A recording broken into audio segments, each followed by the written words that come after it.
Vaginal and labial rejuvenation has been in the news increasingly over the past year or so. The question is, who should be doing it? Should it be gynecologists? Pat, I'm going to ask you the first question.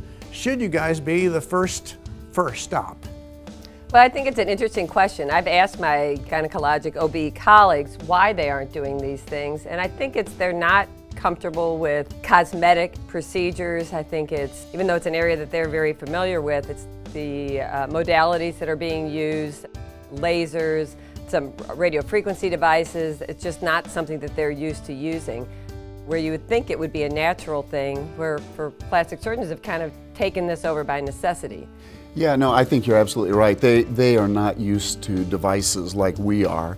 You know, and the other thing I heard is that the OB-GYNs, they're insurance-based. They don't even get the concept of self-pay. They don't know how to deal with it in their office. They don't have people there. And I think that may be kind of contributing to the reluctance to jump in. But yeah, logically, you'd think they'd be all over this.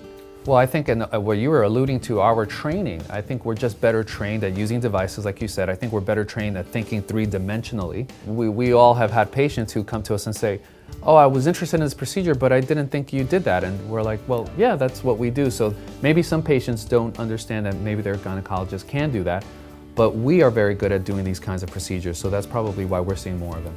Yeah, and we get the concept that it's about heat. Yeah, I think those are all true. I also think we're also having a dialogue with patients about what they don't like oftentimes about their body.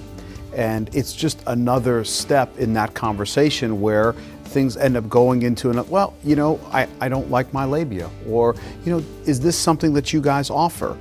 And that just sort of fuels and facilitates the conversation. I think it's less about who's doing it and more about who's actually in tune with these patients and able to give them a forum for discussion about what it is they don't like about their body. We're just uniquely positioned to help these patients and meet their expectations and achieve their goals.